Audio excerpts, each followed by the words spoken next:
We're good to go then, is it, Mr. Yeah, Chris? yeah, yeah, yeah, definitely. You got water, coffee, or beer, anything? And I got my water, so I'm all Okay. good to go. All right, Mr. Chris in the house. What's going on? My goodness, my first ever guest from Australia. This is unbelievable. Yep, and from Melbourne too, I guess. In Melbourne too, and not too far away from where I am.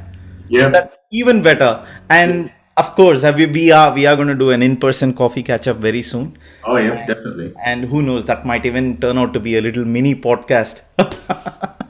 So, Chris, I am very, very thrilled to be talking to you as part of this journey. And so the thing is, thanks to Mr. Jim for connecting us. And yeah, I really apologize. I didn't have you in my research list. I apologize for that.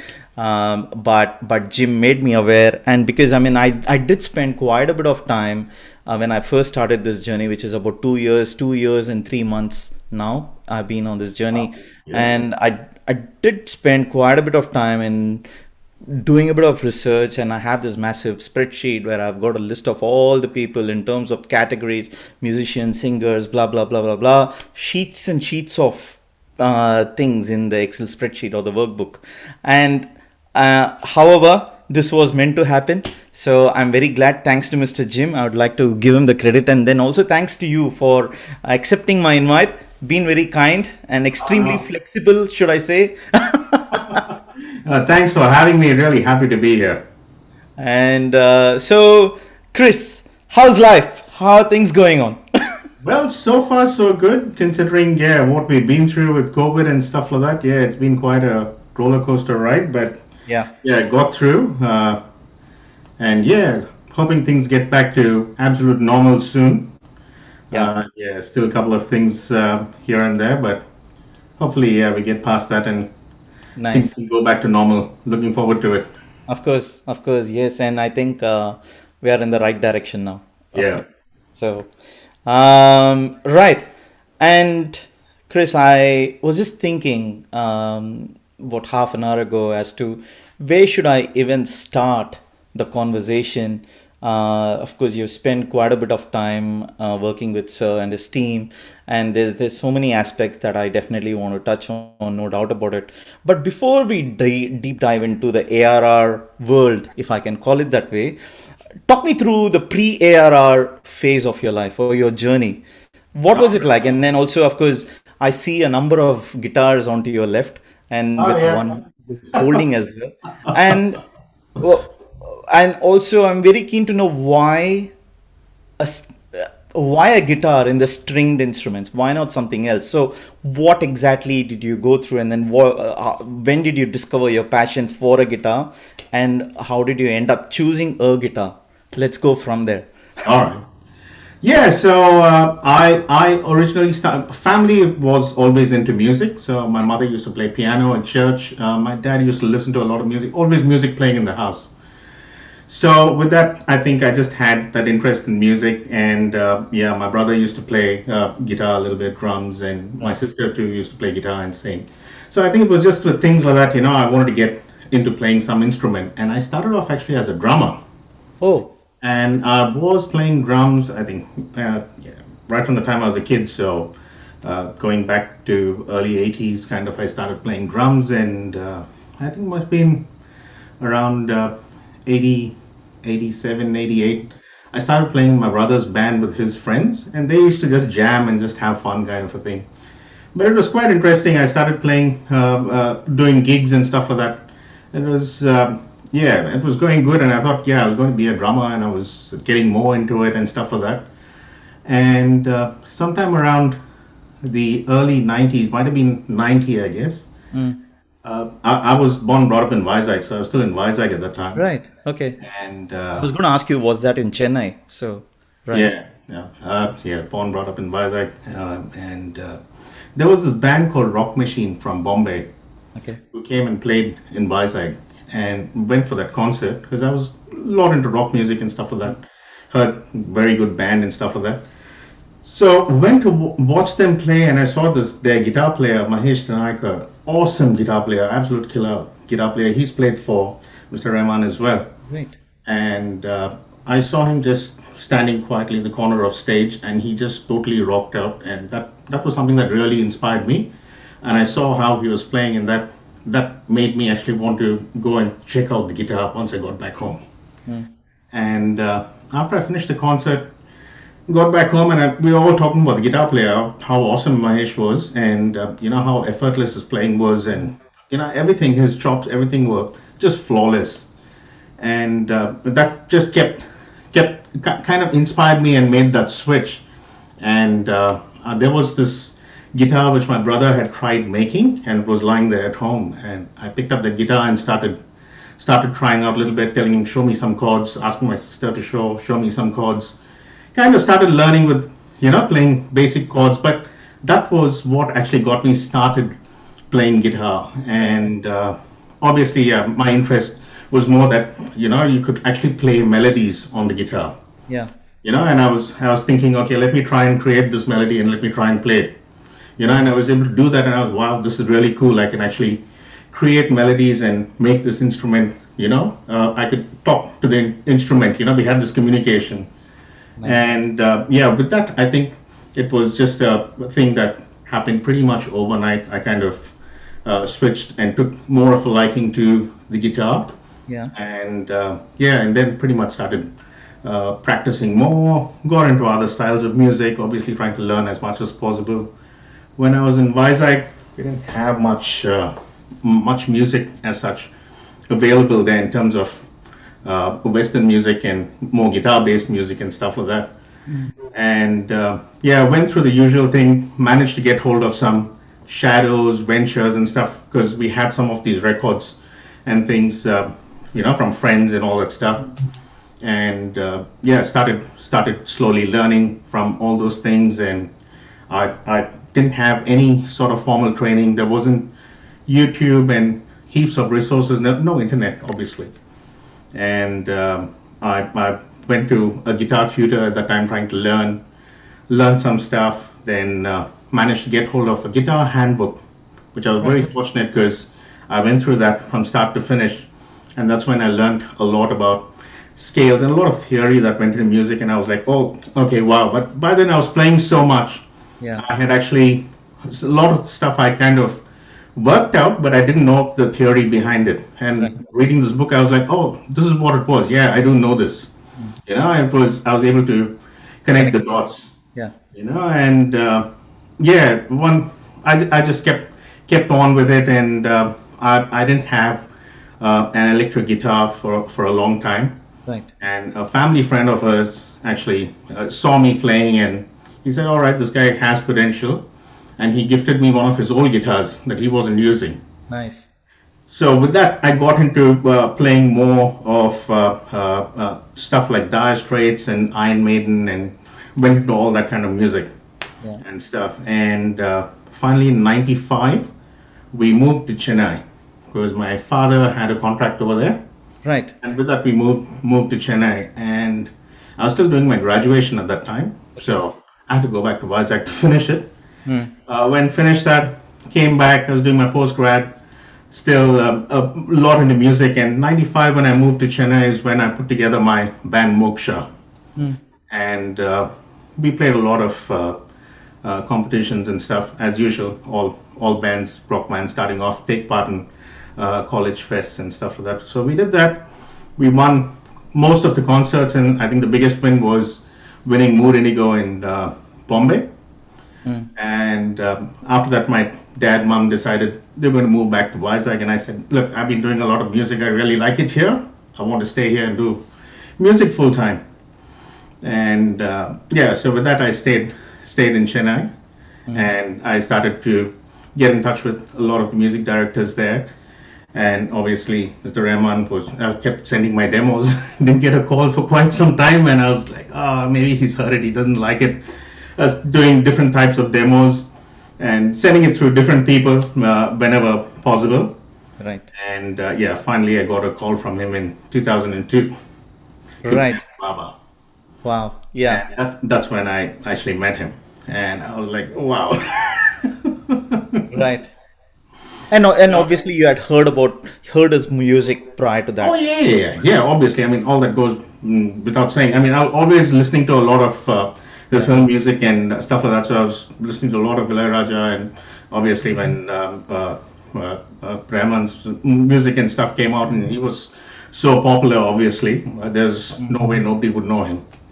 And yeah, it was he had taken music to a whole new level, and yeah, I think it was all those little things, everything put together. Said, oh, okay, there is a lot of potential here in this industry, and I really like what I hear, Yeah. and this is something I really want to do. And that time getting into it, I think the goal was, yes, you have to play for Mr. Rahman, Right. Oh, nice. and I started playing for a lot of other music directors who were doing ad films and other films and all that. And yeah, it was always trying to get through to finally, playing for Mr. Rahman. That was like the main goal, and was really happy that finally happened in 2002.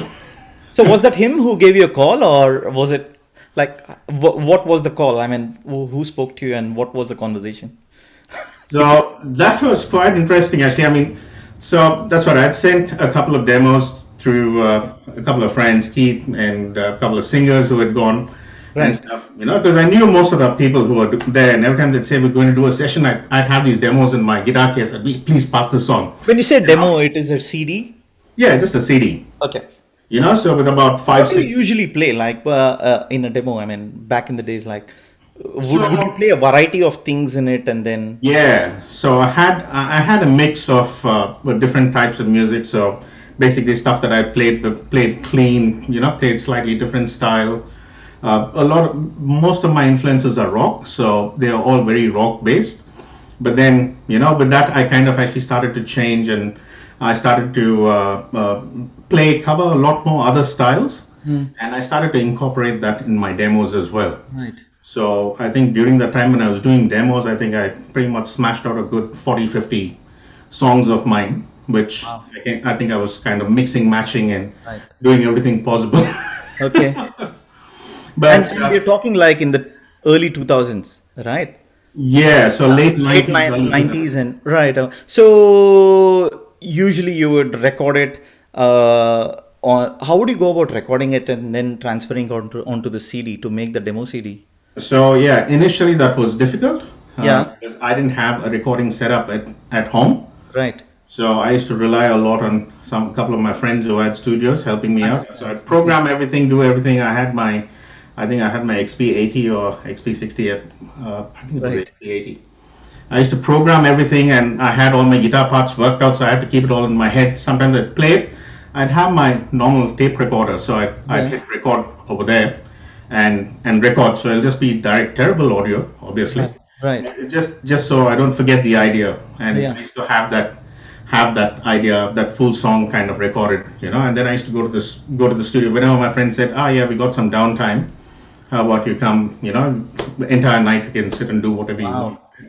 As many songs I'll try and just smash out. Right. So yeah, it'll be fun. Sometimes I'll go there and certain sections of the song I'll be like, oops, what did I do over here? Because Right. I've just kind of played along with the track playing from my XP, and it's just recorded on a cassette. And I've just been playing. So I got to play back, go find that section, and be like, okay, yep, that's what I played. Come back to the recording, say, yep, let's go again, do that little bit. Right. And yeah, so it was pretty good. Couple of friends have been really helpful and supportive, Nice. helped me out quite a bit. So that So was as part of the journey, did you actually also learn how to write music in terms of the notations and all that? Or was it just purely about just playing it and then figuring out? I mean, I'm intrigued. That's why I'm asking you this. yeah. So that's something. Unfortunately, I never got around to getting really across reading music. Yeah. So I did try to learn to read music, but I'm mostly a musician by ear. Right. And I, Okay. in fact, went to a person to learn to read music, and he gave me a sheet of music, and I could read everything slowly, Yeah. Yeah. And once the tune registers, I'd no longer be reading. I'd be playing. I'd be looking at the sheet, and I'll play it because the tune's here. Right. And he'd close the book, and I'd still be playing. And he said, "You're not reading, you're still playing by ear." So he tried for a little while, and I don't know. It's something I keep reading, and once the tune registers, I don't know, whatever. I kind of switch off. For me, it's then just a blank sheet for me. I'm just playing by ear. Right. And yeah, with that, he kind of said, "No chance you're going to learn to read music. You'll just always know to figure it out slowly. But once the tune's there, you're just going to play it." Cool. Yeah. Yeah. So he pretty much threw his hands up and said, "No, not going to happen. Go." Yeah. Yeah. So obviously the demo CDs, I'm visualizing as you're describing. So the demo CDs reached the studio, and finally you got a call. So you said something interesting happened with the call, right? So Yeah, so I got a call, and as usual, Mr. Rahman works mostly in the nights, and that's something we all kind of knew at that time. And we said, even if you get a call, it'll mostly be around the evening time. They tell you to come at some at 10 or 2 in the night or something like that. Be ready for that kind of, and yeah, that wasn't a problem at all. yeah, yeah.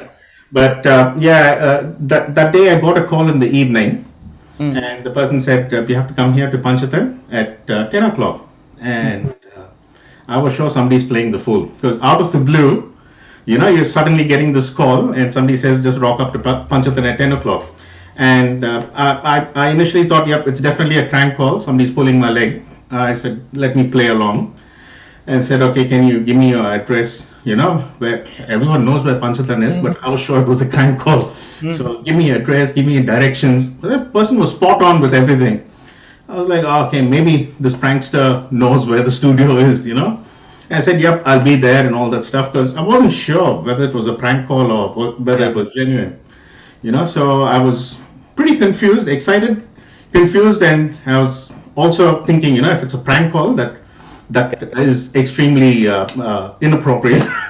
I said, "Yep, all right, I'll be there at 10 o'clock.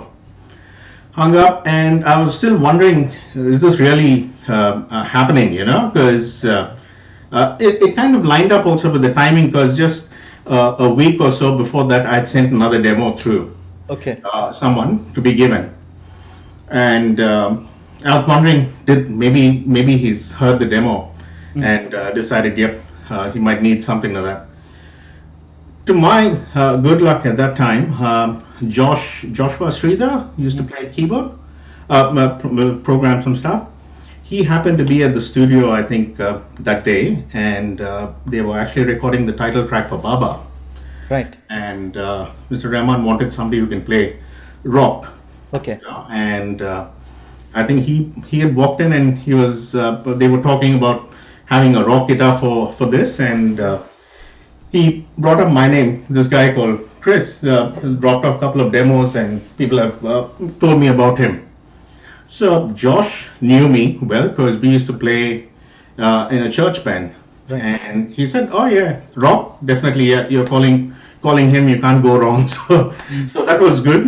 So because Josh knew me well and stuff like that, he put in that good word for me, and I think Mr. Rahman told whoever to give me a call and tell me to come to the studio. And shortly after that call, I think maybe about half an hour or so later, Josh calls me. Right. And when I see Josh's name on my phone, that's when I say, "Oh, okay, maybe that wasn't a prank call. It could have been genuine," because I knew Josh was working with Mr. Rahman. Then I said, "Hey Josh, what's going on?" And he said, "Did anyone call you?" I said, "Yes, somebody called me and said to come to Panchatan at 10 o'clock. Do you know?" He said, yeah. We're recording a song. We were talking about you, and Mr. Rahman said he'd like to have you playing guitar for that. So with that, I was like, yeah, okay, finally it's happening, yes. And pretty much after that, I was all, I don't know, super excited, nervous, everything, mixed emotions, everything. I picked up my guitar, started practicing my scales, all warm-up exercises, going through everything over and over again, change strings, set up everything. Everything has to be perfect. Got all my cables, best cables, backup cables, started setting some patches with, all sorts of options, said, don't know what's going to happen here, I'm going to go play for Mr. Rahman, and better be good. If he's not going to like me, he's not going to call me again, and pretty much done after that.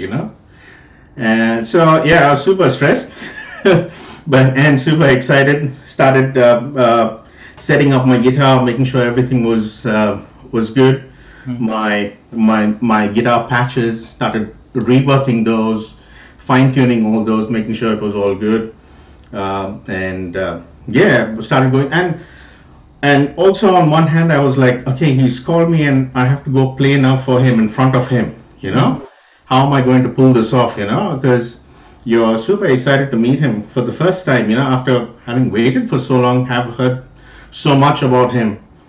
And I was just wondering how am I going to, and to make matters worse, I knew that Mr. Rahman had worked with people like Mahesh Danaikar and all the, guitar players who are like guitar gods. I started playing guitar because of that guy. Yeah. And I was thinking, what am I going to play? That's going to be even better than what he might have played, or as good as what he's played, or whatever. Yeah. But yeah. Anyway, I just said, nah, I just got to keep doing, what I'm doing. Kept brushing through my scales, trying to do whatever guitar players do, warm ups, everything. And finally, I think I left for the studio. Got there, I think pretty much, again, I was early. No, not 10 minutes, but I was half an hour early. So by 9:30, I was there. And I was like, yeah, no, they told me to come at 10 o'clock. I shouldn't go so early and, be a pain. So I waited till about 9:45 maybe, or whatever, 10, 15 minutes to spare. Went into the office and I said, I'm Chris, I'm here. Mr. Rahman's asked me to come for a guitar session at 10. And they said, oh, they're waiting. Oh. And I was like, waiting. 10 o'clock I was told to come, and you're told they are waiting. It's like, it made me feel like, oh, damn, I should have come earlier, by 9:30 I should have stepped in and said, I'm here, and I was nervous, excited, everything, mixed emotions. They said, yeah, just walk through this corridor, up the stairs and to the studio. So went down the corridor up into the studio. My heart was pounding. Excited that Mr. Rahman's on the other side of this door. I'm going to meet him, and also nervous that I'm going to now set up my guitar and have to play stuff for him. Yeah. Play stuff that's good.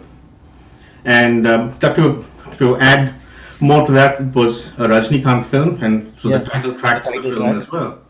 So yeah, so with that added pressure to it, opened the door, and first thing I was looking, fancy gear obviously, and any musician generally, once you step into a studio, whether you use that gear or no, I think generally every musician has this thing saying, oh wow, and start drooling over whatever gear you look at. I think that's just something messed up with musicians. Yeah. Whether you're going to use that gear or not doesn't matter, but you'll just sit and drool looking at all that fancy gear. And actually, for me, when I walked in, I knew there was all this gear. I could see that, but more than that, I was wanting to see where Mr. Rahman was. First time I wanted to see him. I just couldn't believe it. I was there, and I was in the door, and I saw Shiva sitting at the mix console. Yeah. And I think when you're so excited and nervous and everything at the same time, I think your mind kind of plays tricks on you. And I somehow thought Shiva was Mr. Rahman. But I was like, no, he looks very different, can't be him, And I was telling myself, get a hold of yourself, calm down. I was scanning the room because I couldn't see him. And I recognized Josh was sitting at the corner. He was programming some stuff. But I couldn't see Mr. Rahman. And I was looking through, maybe he's in one of the booths. And so I was trying to look, lights were all off, but couldn't really see. I was wondering, where is he? And these guys down said they are waiting. And Josh realized I'd come. He took off his headphones. He said, hi. And he said, no, Rahman's unfortunately not here. He had to go to another studio. They were recording an orchestra. Right. So I was like, one way I was relieved and also disappointed. Yeah. Again, it's a mixed thing. Yeah. Very disappointed that, I come here, I'm going to play this session. I'm not going to meet him. And there was this thing at the back of my mind. Maybe what I play, he's not going to like, he's not going to call me again, and I had this opportunity to at least meet him, Yeah. And I'm not going to meet him. So there was that disappointment as well. And then Josh brought up the track and all that stuff. He told us to record. This is basically the idea. Had a rough this thing of the soundtrack and what they wanted to play. And again, I was thinking, okay, I've got this one shot. I got to make sure what I play is, really going to be good, and that Mr. Rahman's going to like it, and that he calls me again so I can get to meet him, meet him in person. And I heard the title track that time. It was a very rough sketch of everything, and Josh said, look, basically it's going to be pretty much the title thing for Rajnikant, and it's going to be a lot of slow motion and a lot of attitude and all that kind of stuff. The kind of summary that you'd get when you have to play something for this sort of a situation. So I said, all right, yep, okay, let's see how we go. And and then I said, all right, I'm just going to just do my thing. All right, so I was thinking of rock guitar players like Van Halen and Steve Vai and Joe Satriani. And I was a big fan of Steve Vai, major guitar player, and I had his signature guitar. It's got a big sound. Nice. And that's what I used for the Baba title track. So I went all out playing my whammy dives and all my growls on the guitar and as much stuff. And some parts were kind of noisy and stuff like that. Yeah. But I just said, yep, no, it's just an idea. Might work, might not work. And finished recording, and I was trying to drag that session out as much as possible because I was hoping he'll finish that and come back here. And but unfortunately that didn't happen. I think we might have wrapped up at about maybe 1:32 or something like that. Right. And I packed up and I left. I went back and I told Josh before leaving, I know he's going to come back at some point. Yeah, definitely let me know what he has to say about this. Whether it's good or bad, doesn't matter. Just tell me, yes, he liked it, he didn't like it, and, for me at least there'll be some sort of closure, Agreed. And I got back, and obviously sleepless. I couldn't sleep when I got back. Sleepless night for me, so I was tossing, turning, just couldn't sleep, wondering he's come back to the studio. He must be listening to it right now, and he must be shaking his head, saying, no, whatever, all sorts of things are going through your mind, and I was like, oh damn, I had this one opportunity to meet him. He wasn't there. I played some stuff, maybe he didn't like it, don't know what's going to happen and stuff like that. And I was waiting for my phone to ring, waiting for Josh to call me, and that call never came. And, after that, I just, again, mind's jumping to all sorts of conclusions. And I was thinking, maybe Josh is feeling bad to call and tell me that, he's heard it and he doesn't like it or whatever. And went on, waiting. I didn't sleep pretty much. Finally, it must have been about 10:30, 11 or something the next morning. Right. Josh calls me. Okay. My phone rings. And I'm like so late. 10, and you hadn't 11. Slept at all? Huh? And I hadn't slept at all. Yeah. And he called 10:30, 11 or something, my phone rings. And Josh, and I'm wondering maybe he might have been holding off, giving me bad news. I picked it up. I was like, hey, Josh, what happened? And he was like, man, Rahman loved it. And I was like, yeah. And at the same time, I wanted to hit Josh. I was like, why didn't you call me and tell me? When did he come back? He said, yeah, he came back a little after you left. Damn it. And like, I didn't sleep the entire night. I was so stressed. He said, he was like very cool. He said, oh, I thought you might have gone to sleep, So I didn't want to disturb you. I thought I'll wait till 10:30, 11. I was like, oh, damn. So that was, after that I was super happy. That kind of made my day.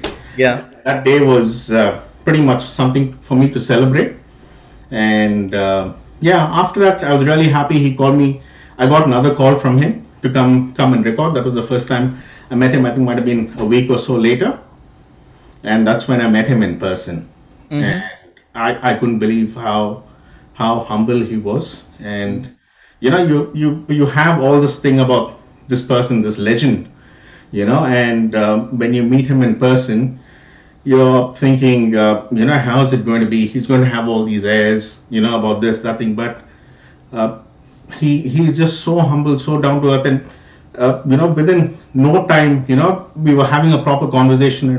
It was normal, and that was unbelievable. And I think with that, even that session when I was doing again the same thing, I went with all. I was quite anxious, obviously.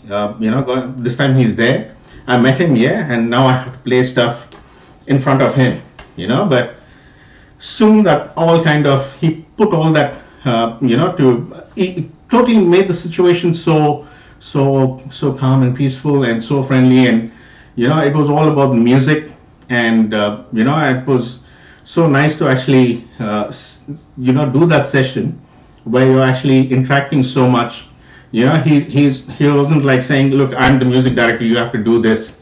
He was open to, okay, this is what you're saying, yes, that could work, how about we try this as well. And so that kind of back and forth, and we finally settled on some amazing music over there, which was phenomenal. Obviously, I mean, Mr. Rahman being him, sometimes I'd play something which would sound slightly different, and he'd be like, oh, okay, that sounds interesting, and he's so quick working. Before you know it, he's already altered his arrangement, everything to go with that, and he's made everything sit right with the mood of the film, the song, the whatever, the background score, anything, whatever he's working on. And I really saw much more of that happening when we were working on Boys. And actually, even when we were doing Boys, it was interesting. We were recording Saregame, Secret of Success, I think they call, most of them call it.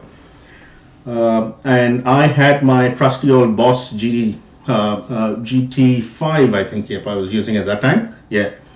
And the sound on that is all right.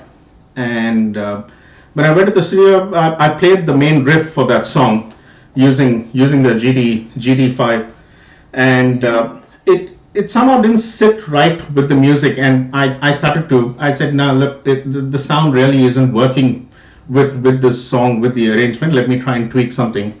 So I was trying to tweak my sound and stuff like that, and he said, look, I've got a little monster over here. That's exactly the term he used. I still remember that.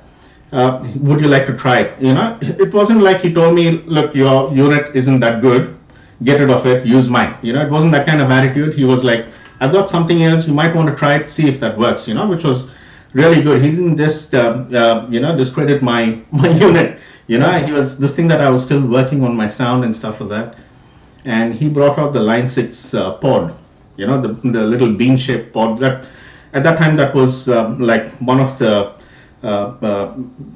units that kind of changed the thing for guitar players, especially recording in studios.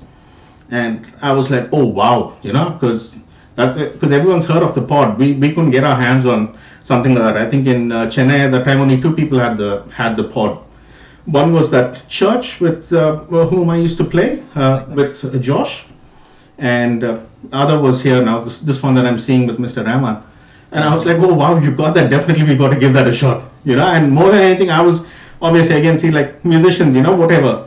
Any new gear you see, you want to somehow, see what it's going to do, whether it's going to work or not. You just want to try it out, or have it. Yeah. So yeah, immediately we plugged into the pod. I was able to quickly play around with the sounds and stuff like that, and we tried a couple of other amp models and stuff on that, and then we pretty much settled on a sound which we thought would sound good with the track. And he said, "Yep, I think that sounds pretty good. Let's go with that." And that's it. We recorded that Saregame. Wow, so good. And how long did that go for, like the whole recording session? The recording session, I mean, individual songs pretty much very quick. I mean, usually, see, everyone's so busy, and with the number of songs and movies everyone's doing, the turnaround for production and stuff like that is pretty quick, at least for us musicians.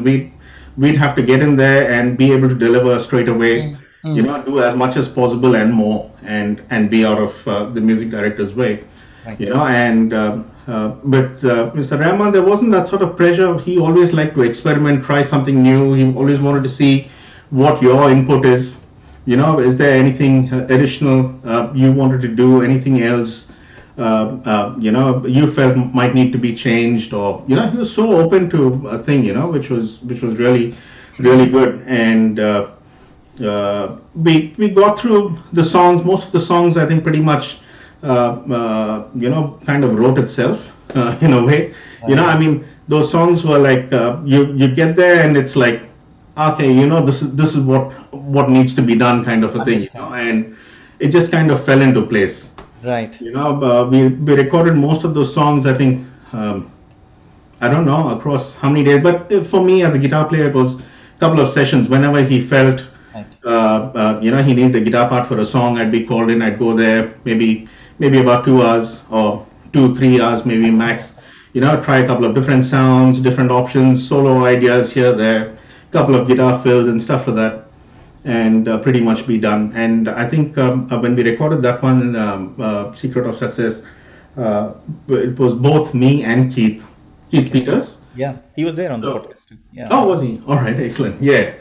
And I've sent I think at least about 3-4 demos through him. Yeah. So it was both of us playing together.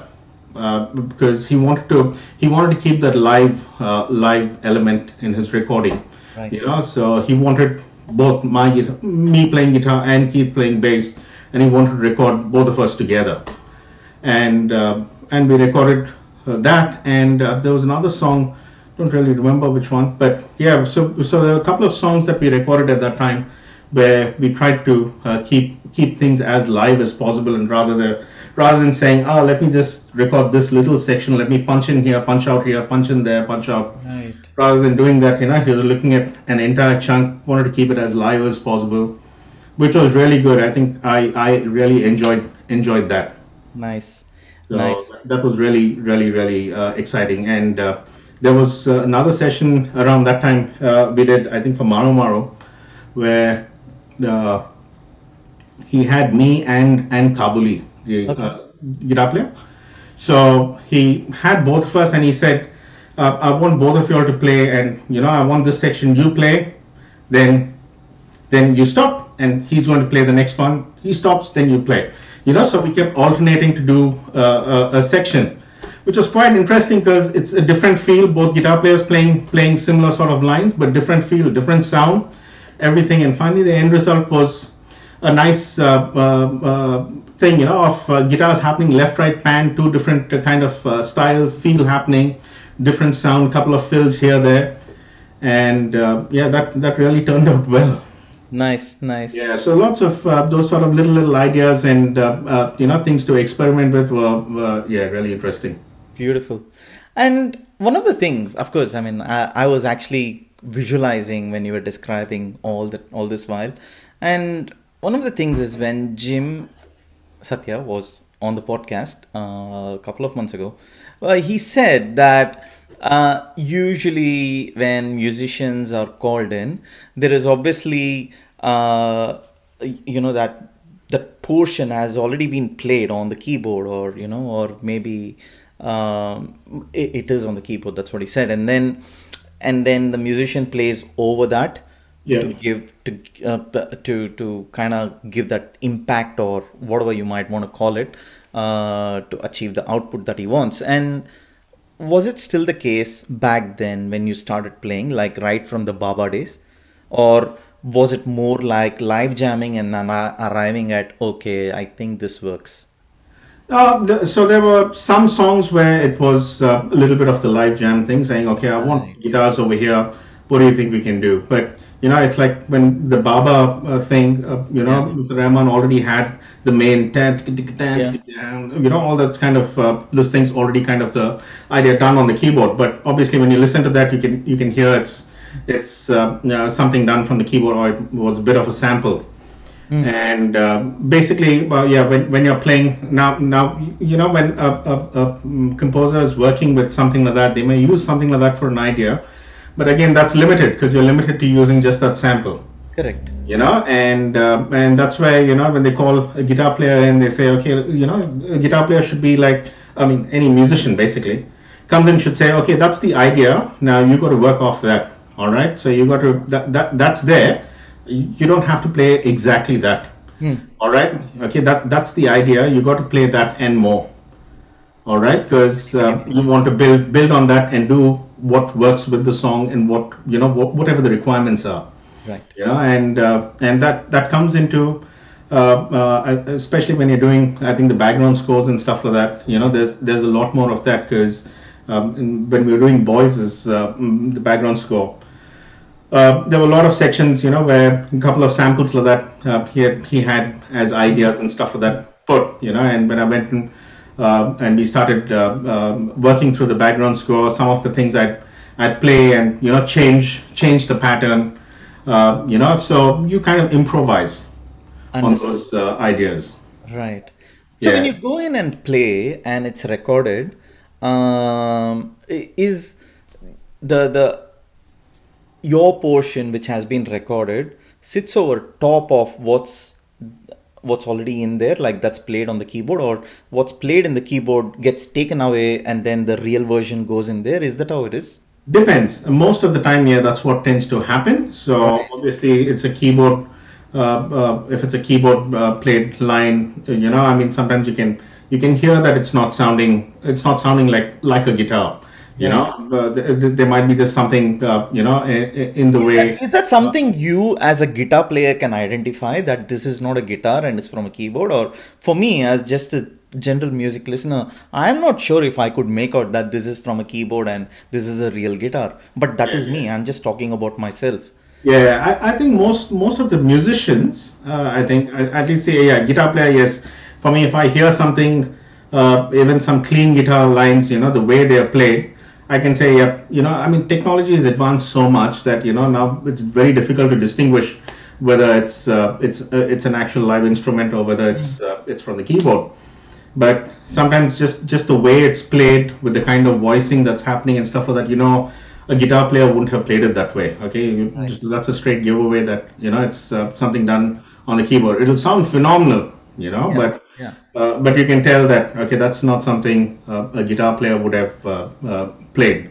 It's not natural for a guitar player to play something like that. And that's definitely something. Yeah. But yeah, with some of the other sounds and stuff like that, I mean, people like Jim and Mr. Rahman and stuff like that, their feel is so amazing when they play. That any patch that they use, they make it sound so good. And with that, it kind of gets a little difficult. Sometimes I've gone and played a guitar line, and I'm thinking, damn, that what Mr. Rahman's actually programmed over there, that sounds so much more cooler. you know but and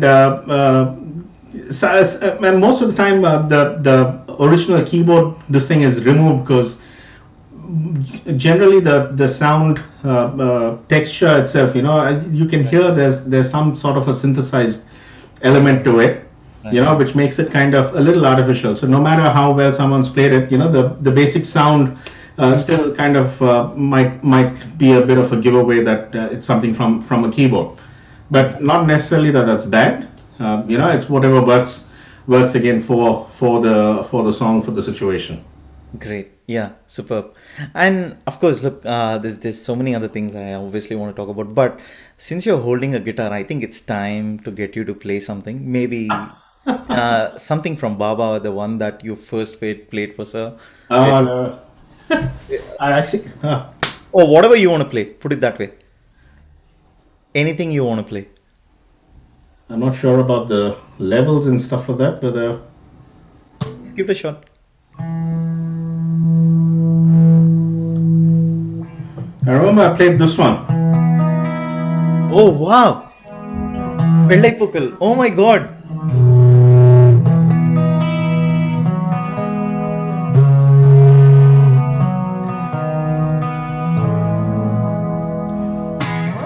Yeah.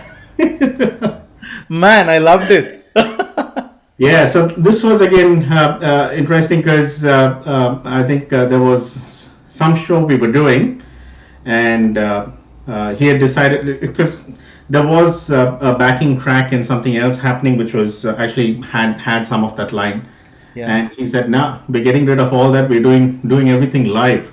Wow. And I was like, "Wow, how am I going to play this live now and make it sound so so elegant, you know?" Yeah. Because when you hear it, the song, you know, it's so peaceful, but still there in your face, you know. And yeah, again, I sat and made sure I had a nice patch, which was nice and full. And yeah, when we did a mix, I was begging Mr. Sridhar that time to give me one line out from my guitar processor straight into the mix for the live shows, and because we had an amp and that just had a mic, and somehow, you know, that especially for this one, I felt the sound wasn't big enough, Mm. and yeah, so finally I think we had a bit of a DI, and he was able to give me a bit of a stereo mix for live when we did this one. So yeah, that was good. But I apologize for my ignorance. What is DI? So it's a direct out. So basically, from my guitar processor, I Yeah. take a line out which plugs into Right. a DI unit, which goes straight into the mixing console. Right. Understand. Okay. Cool. Great. And since we touched on Vellai Pokal, so did you, as part of that recording session, did you actually also get to see Sir singing that song in the recording booth, or that was No, okay? no. That had already happened, Yeah, or happened later? no, that I think that had already happened. Right. So Yeah. you actually heard the vocals as part of your recording session. No, no, no. So this was when we were preparing for the tour. Oh, that one. Okay, I Yeah. understand. So that's when you know, suddenly said, "Ah, all these are just here for rehearsal.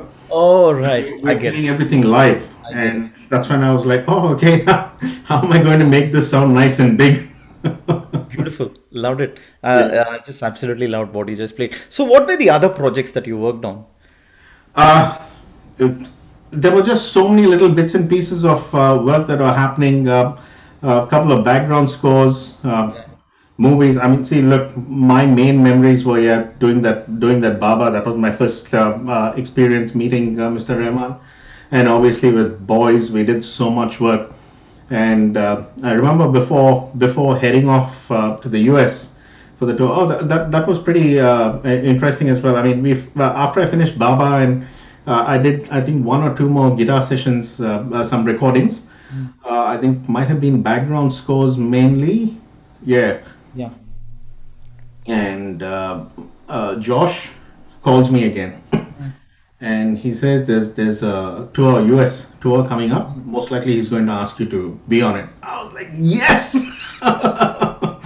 Yeah, and that was the time we were working on Boys and stuff like that, and we were supposed to leave for the US the next morning, early morning, Mm. and that night at about might have been about 7:30 or 8, I get a call saying, "Come to the studio, we're recording." Right. And went to the studio, and I think we were recording Maro Maro. I think that night. That's when I think it was me and Kabuli there as well, and Keith too. So we were all there, and we were recording. We had to try finishing as much as possible because next morning we had to be at the airport because we were heading Wow. off to the US. And all the three of you were going to the US? Or Not Kabuli. He unfortunately wasn't on that tour. It yeah. was just me and Keith. Right. Right. So yeah, so luckily I managed to get through most of my packing and stuff like that. It was just my guitar processor, which was in my suitcase. I had to take that out and my cables and stuff like that, and guitar, and just ran to the studio and yeah, did what we had to. And yeah, Nice. Nice. And so, since since you mentioned that you obviously were working around like in the boys era and stuff, they the I mean the thing that I actually want to ask is during that time there were probably just one or two projects that obviously the music was outstanding, no doubt, But the movies unfortunately didn't quite do well, and possibly the music sort of went unnoticed as well. Of course, hardcore ARR fans would know the music. Like, for example, a project like Parasuram, right? I'm not sure if you were part of it. Were you part of it at all? Not with Mr. Rahman. I worked a little bit on the background score with Praveen Mani. Understand. Okay, right. So, you know where I'm getting at. So, what I'm trying to ask here is, how does actually handle, uh, especially with soundtracks, where obviously a lot of hard work has gone in as a team, and then but not necessarily the movie has done well, and the music again as an impact of that, the music has not got its due credit, right? Yeah. So any thoughts on that? I'm not particularly talking about a album or a soundtrack, but in general, how does he usually he moves on? We all know for the fact that once he works on a project, he just moves on. Yeah. But somewhere as a music director, that might be pinching him somewhere, right? For the fact that so much of hard work has gone into this soundtrack, but for whatever reason, whatever factors, this has gone unnoticed. How does he deal with that? Any thoughts? I mean, has this come across at all? Uh, I'm not really sure. I guess it's again down to personality and each individual. Right. Mr. Rahman's that way. Him. He's a very calm person and very peaceful. He moves on, doesn't take things to heart really, and moves on. And I think for generally for musicians, I think one thing all musicians must come to terms with is not everyone's going to like your music. Right. You're going to play something which might be awesome to you. It might be awesome to 10, 15 people, but there may be 20 other people that who don't Yeah. like it. Yeah. And unfortunately, you can't please everyone. You try and do the best you can. It's very difficult to try and please everyone. At least, I don't know. I think. Correct. Yeah, for sure. And again, because I mean, as part of your journey, you obviously closely worked with Mr. Sridhar, right? And Yeah. unfortunately, he's no more. I really wish he was around and he could have been on this journey of mine. So any memories at all of working with him and interacting with him? And I've heard that he was a guitarist himself. Yeah. And yeah, I think Sridhar was more into more of the jazz stuff and listening to a lot of Al Di Meola and that kind of Right. thing. So he connected really well with Rashid. Yeah. And when we were on the tour, it was both me and Rashid, and we would exchange a lot of ideas because I really liked most of the stuff he was listening to, and his ideas and his interpretation of everything, and we would kind of exchange my rock ideas and stuff. Not that he really needed needed any of that, but anyway. And Mr. Sridhar used to always be quite fascinated with our conversations, and he used to be like, yeah, no, I understand what you're saying. Yep, yeah, that's right. And you know what, you should try this. When you do this, and you tell Rashid, you should try this when you do this, and he kind of used to at times bridge that little gap and both of us doing our thing with different styles of music and Yeah. everything.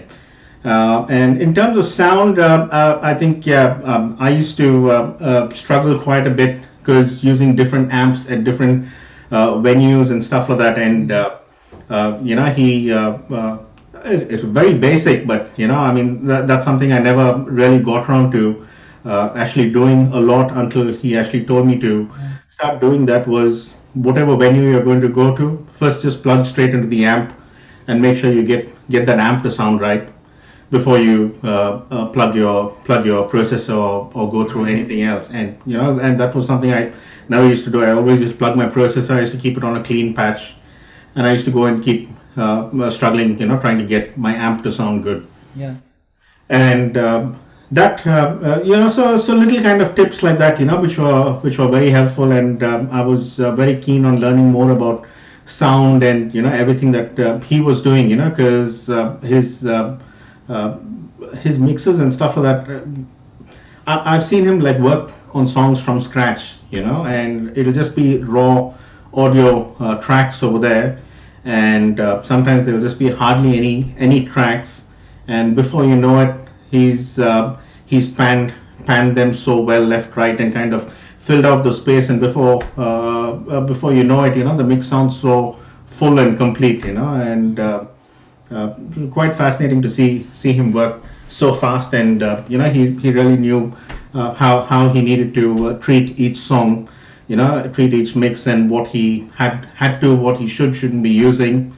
Always kind of said less is more, kind of, and Nice. very minimal tweaking and stuff like that. Very rarely would he really start playing with a lot of plugins and doing too much of that kind of stuff. Right, right. And were you I, around when? Sorry, keep going. Yeah, yeah, I'm not sure. I mean, later, obviously, in the post production and stuff like that, I mean, there might have been a lot more work, but this was just initial when I was there, because most of the time when Yeah. I used to go do some of the sessions, it's not like I used to hear a full song. It'll just be bits and pieces here, there, a rough draft of the song, Yeah. and pretty much you're trying to work things out, and sometimes I'll play a line, and I'll still feel that maybe we can fill it up a little more. Maybe I can try and do an alternate guitar line like this, just to kind of double up. Maybe you can have it panned this way, and he'll be like, no, you've already done this, maybe I can treat it this way, just pan it, maybe I can put an extra delay over here. Very rarely throwing in that extra plugin and stuff like that. And he, from a sound engineer's perspective, he really knew how much it kind of needed, and to fill things out and make the song nice and Nice. nice and tight. Yeah, yeah, for sure. Yeah. And were you around in the studio for, I mean, especially when he passed away during that No, time? I was here. You were here. Right, I was right, here, and yeah, right. I got the news. Yeah, Yeah, quite shocking, quite unfortunate. Yeah. yeah, indeed. And as part of your journey working with the team and your bonding with Jim, your bonding with Josh, of course, and then everyone else as part of your, what was the team bonding like? Would you want to share anything as part of that? Yeah, Jim and I, yeah, we go back a long way, Yeah. because yeah, he used to play for a band called Burn, which was an awesome band. Unfortunately, by the time I got to Chennai, I think they had disbanded, so I never really got around to hearing his band. Yeah. But yeah, I heard him playing otherwise with other bands and stuff like that. And again, that was a thing, for me. I wanted to get into the big league of musicians, and because I was played with Moksha, and yeah, we won all the competitions and stuff like that. And Jim had come and Mm. judged for Sarang. I think that's what I think uh, what is it called?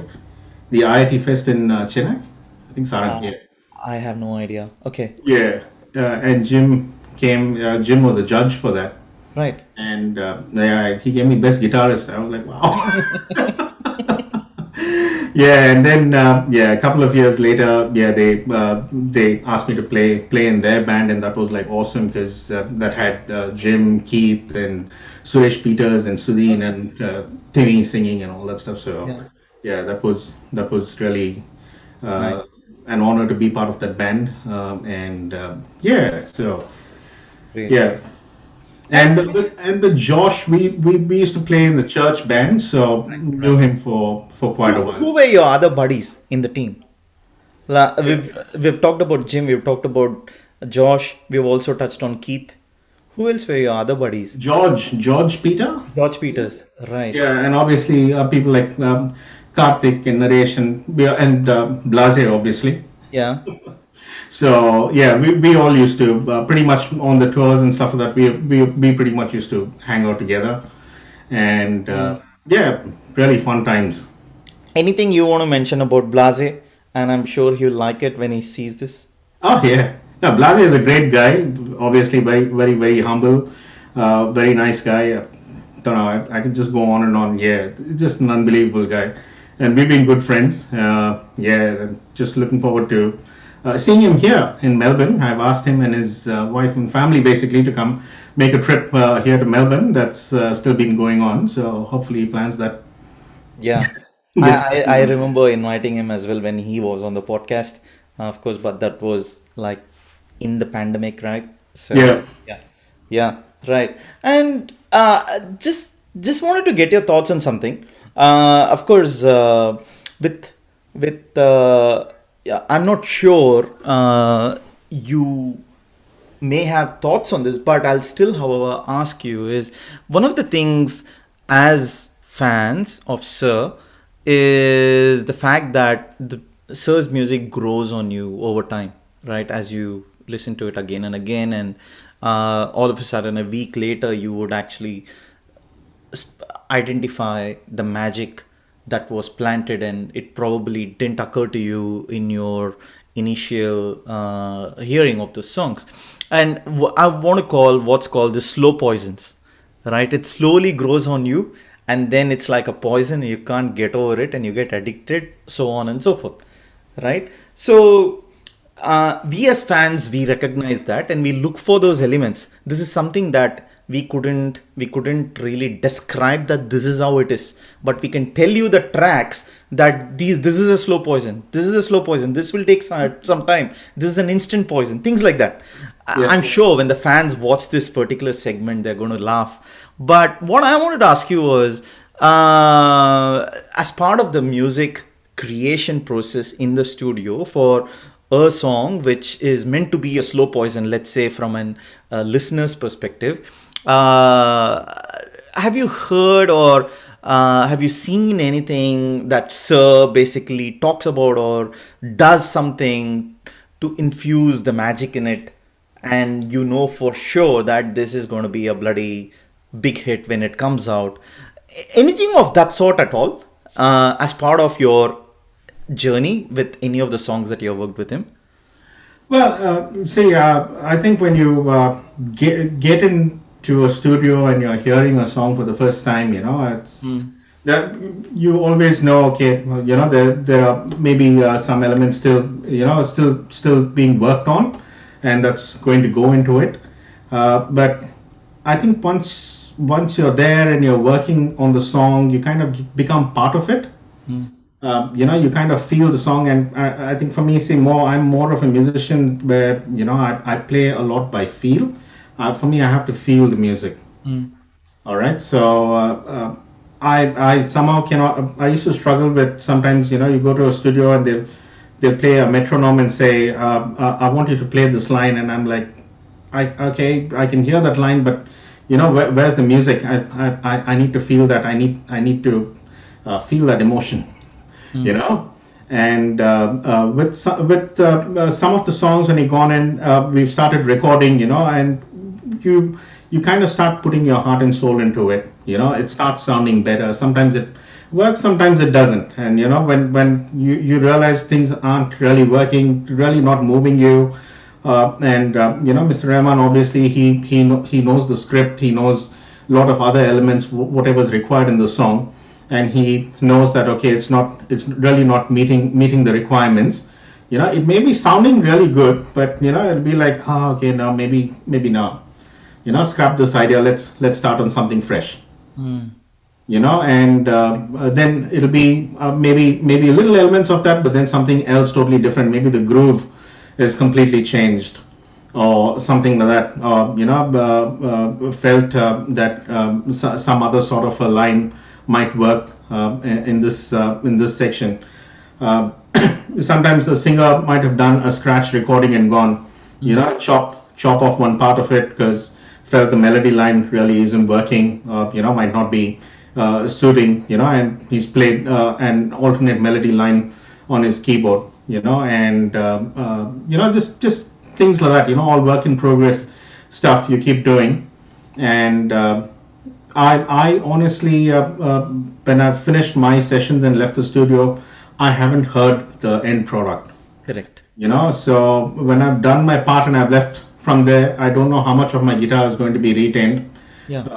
Whether any of it is going to be retained, everything is going to be scrapped. You never know. It's only when the film comes out, will I know what happened, or if I've gone in for a following session in a couple of days, I'll say, I mean, what happened with that song? Did you get around to retaining those guitar lines? What really happened? Because we're looking at changing everything, and sometimes it'll be like, oh yeah, yeah, kept few chunks of it. Yeah, it'll be fine and Yeah. stuff like that, and just kind of move on. But in terms of yeah, saying the slow poison and fast poison, yeah, I think again, see, that comes down to everyone's different, everyone's perspective, whatever emotional state that they're in, what kind of music they're going to listen to, how their subconscious mind is going to respond to that. All that, I guess, plays a bit of a part in whether a song is catchy. Some of the other songs, I don't know, people that haven't been that successful, but some people just love them, Right. and that's again, you can't maybe categorize that as slow poison or fast poison, whatever. But again, see, it's just, every person is different. It's how that song comes through to that person, whatever emotional state that they're in at that time. Understand. Great. Right. And then in what year did you move to Australia? I moved to Australia in 2007, and actually, Right. I nearly didn't. I nearly didn't move to Australia. We actually got our PR in February 2006, Right. and we had to set foot in Australia by March first week, and we cut it really, really fine. We Correct. just had about 3-4 days to spare when we actually landed in Australia. Right. So you've been here since then, since 2007. Yes. Right, right. And I mean, the reason why I asked this is obviously for every musician or anyone for that matter aspires to be working with AR Sir in his Yeah. team, and it's like a dream. And it must have, I mean, and but you obviously decided to call it quits and move to Australia. Why Yeah. that so?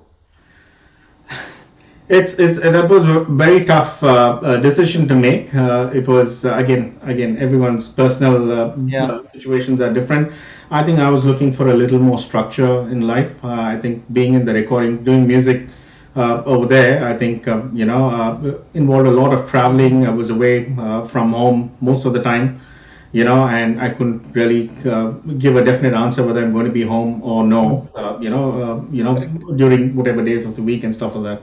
Yeah, And I think it was just little things like that, and I think I was, I think, more of a family man, and you have this thing saying, okay, you're going to have kids, and you want to have this structure, you want to do this and understand. that, and I think pretty much with all that, I think we decided, we're going to apply for our PR, move to Melbourne. And actually, Melbourne, I had a couple of friends, and we played here at Rod Laver, and then we did Sydney as well. Yes. And that time I stayed with my friends over here and met a couple of other friends and all that. And pretty much with all that, decided, yep, Melbourne, it's going to be Melbourne. Right. And yeah, we put in our paperwork. We got our visa. I think letter in Feb 2006, and by then, yeah, I was saying really should be really. I mean, when it came through, I think we weren't really expecting it Mm. to happen. I guess I don't know, Mm. whatever. And we pretty much said, nah, maybe scrap it. Let's not move. Let's just stay here. And pretty much we had this thing to staying back in India, and I was looking at buying an apartment, brownstone apartments in T Nagar. Right. Yeah, that had a swimming pool. Okay. So so I decided we buy an apartment there, and yeah, we settled down, scrapped moving to Australia, and in 2006 December, my band singer passed away.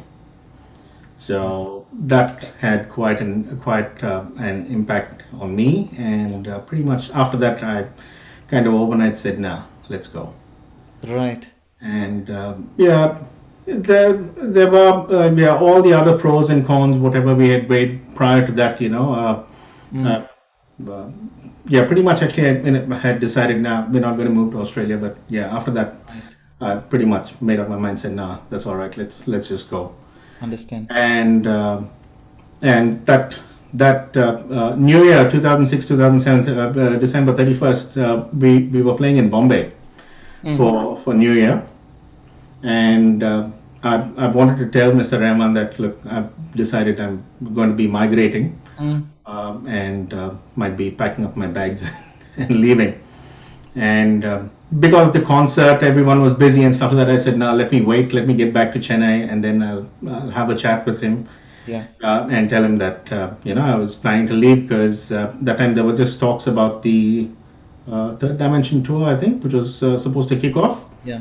and I had the people from Rapo Global, Deepak and Ellie, Yeah. from the Rapo Global team, who were chasing up saying, you need to send us your passports, because we need to start getting the visas Correct.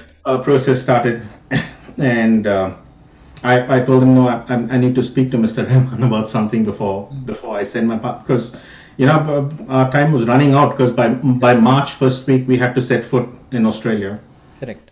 And I was trying to reach him, and we'd always miss each other. I was also traveling quite a bit, doing my gigs and little sessions here, there, going to Bombay, Hyderabad, and all that stuff. Mm. And never really got around to meeting him in January and stuff. And every time I'd go to the studio, he'd be busy, or he's just heading out recording something else, or something or the other kept happening. And I met Blase there, Karthik, Mr. Srinivas Murthy, everyone, and saying, yeah, I have to meet Mr. Rahman, need to speak to him. But never got around to meeting him. So finally I emailed him in Feb, Mm. saying, I've been wanting to meet you in person to tell you this, but so I unfortunately couldn't meet him in person. So yeah, I had to email him and let him know that, Mm. I know there's this tour coming up. Unfortunately, I can't be part of it. I have to go to migrating to Australia. I have to be there by Mm. the first week of March. Mm. So yeah, that's why And that. what did he have to say? He sent me an email reply, which I've saved. I treasure that. He said, "I'm happy for you, and I'm also extremely sad that you're leaving." Yeah. And so it was nice. I didn't expect to get a response from him so quickly, but to even acknowledge my email. But yeah, and he did, and he sent me that email. Yeah. And yeah, so obviously you've come here. I would like to touch on this phase of your life too. But before we do that, like now this is going to be a long shot. So how realistic is it for a musician to sustain in India to meet ends from a financial perspective? Of course, I'm talking on behalf of the all the music aspirants who are, aspiring to take music as a career.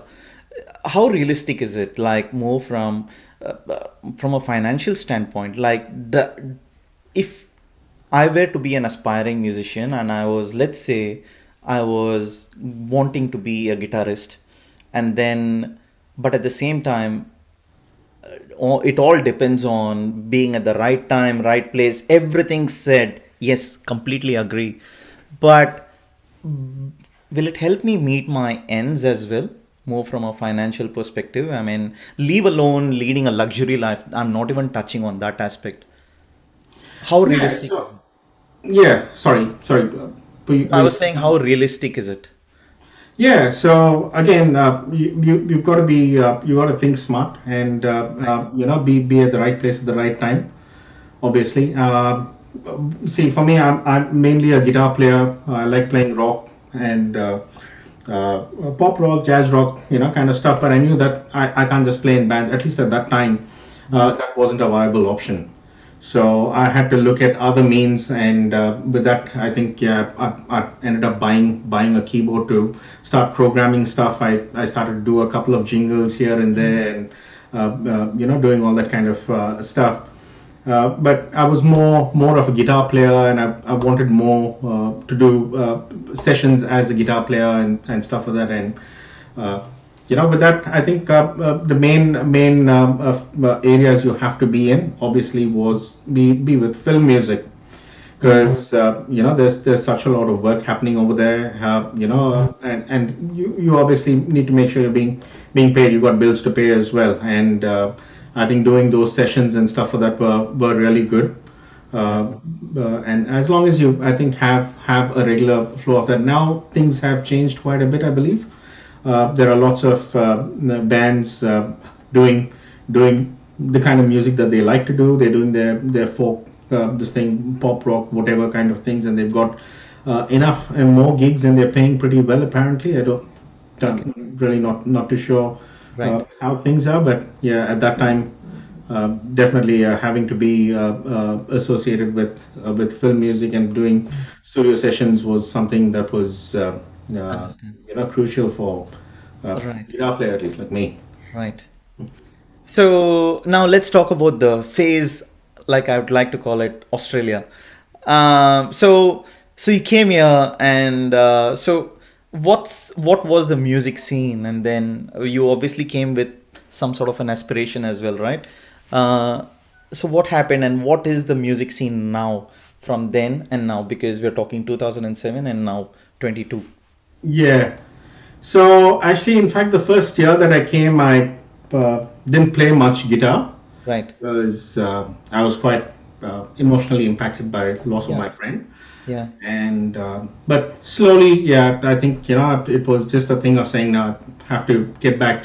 Whatever said and done, guitar was my instrument, and that kind of made me feel good in a way and stuff like that. So went back to picking up the guitar and playing. I did join a music company here initially. I started working a regular daytime job, and that was quite interesting.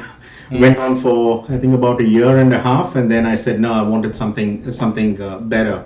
Right. And with that, yeah, I decided to move on to a bigger company, and moved on, and I've stayed with ANZ since then. Oh, wow. So yeah, and it's been, yeah, quite an interesting ride, and yeah, been pretty happy. Right. So with that work-life balance thing, yeah, finally got all that sorted. With my music, eventually I got more into it. I started playing more. Started reaching out to a couple of bands over here, and the band scene here is obviously very different to what I was used to back in India, and doing gigs with Mr. Rahman. I mean, his concerts and tours were like massive productions.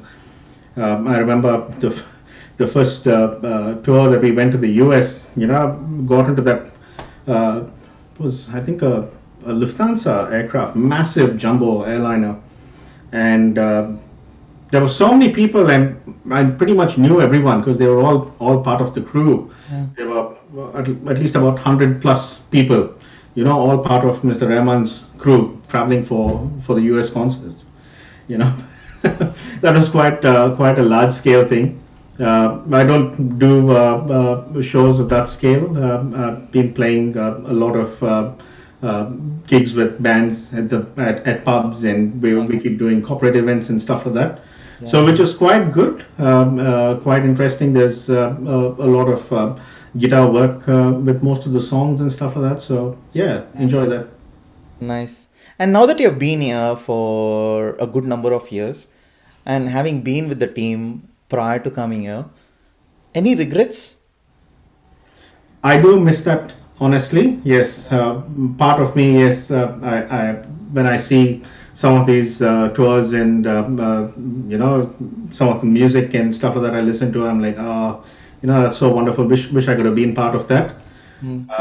But yeah, obviously, yeah, it is difficult. Yeah, that's something I definitely do miss. Yeah. Regrets, not really. I think that's a little hard to say. I think I kept myself happy with the amount of music I'm doing here. Yeah, pretty much gigging every weekend. This was the only weekend that I said no, I'm not going to do anything for the long weekend. This one, and that's why I had so much time. To do a couple of the family commitments that we've Nice. been postponing. But otherwise, most of the weekends I have gigs, and it's decide, but I want to, if there's something, we as a family need to do and stuff like that, and I can find somebody else who can fill in for me. It's a good balance, I can try and keep that. Nice, great. And obviously, you've had a fantastic journey working with AR, sir, no doubt about it. And you've sort of been through the journey where a number of amazing soundtracks were released during your time with the team. And now that you've been here for good number of years, you've obviously been, keeping yourself up to date with everything that releases as well, because you're noticing the sounds that's being produced and the songs that are coming out and things like that. A lot of things has evolved. Music has evolved. Sir has evolved heaps, as we all know, and then technology has evolved in multifold. Yeah. So, what's your thoughts on that, and how do you see his evolvement all through the years? And then maybe I'd like to add this, uh, me being me, what makes AR Sir the greatest of all? I think, yeah, definitely his thing to adapt and move with times is something amazing. Not to name any musicians, but yeah, I have worked with a couple of music producers Yeah. who, once they've gotten comfortable with a certain piece of gear, they stayed with that and haven't moved on. Whereas with Mr. Rahman, you always see that thing. He wants to experiment, he wants to move on, and he's keeping with the times, which is really amazing. Nice. So good. Mr. Chris, this was a super in-depth podcast. I think we spoke about so many things, and then I think we have hit like 1 hour 40 minutes or something. Oh wow. And I think I've tapped into all the aspects that I wanted to obviously get you to talk about, and it's been phenomenal. So, is there anything else that you would like to talk about? Absolutely anything under the sun in this podcast that people will need to know, or the fans will need to know, that I may not have touched on, and I apologize in advance for my ignorance. Nothing much, Chana. I think you pretty much covered everything well. I think you're doing a fabulous job. Really happy that you're doing this.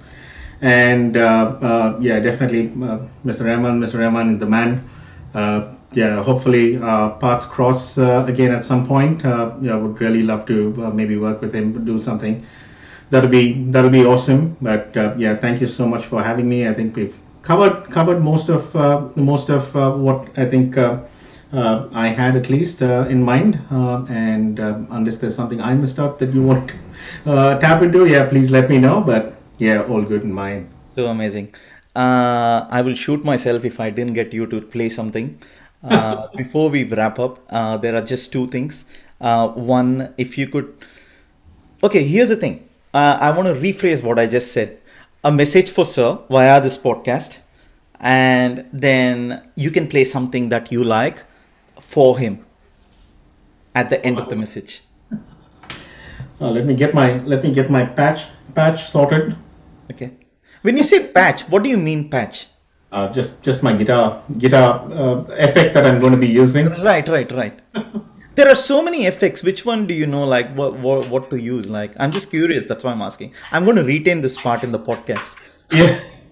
Yeah, so basically, every guitar unit is made up of different patches. So Right. basically, you can save a whole set of effects and other things that you may More like a use. preset?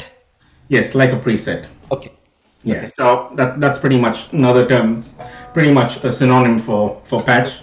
Okay, Perfect. so you have this preset. So preset basically, you've got user presets and you've got factory presets. So factory presets are basically what come with the unit from the factory. User preset is basically what you tweak and you can save. Yeah. So pretty Perfect. much that. Great. Yeah, no, for message for Mr. Rahman would be continue doing what you're doing and be the humble person that you are. And thank you for giving me the opportunity, of having played guitar on so many of your tracks. It's been an absolute pleasure. In terms of song, really not sure what to play. You put me on the spot there. Can you hear that? Yes. Yeah.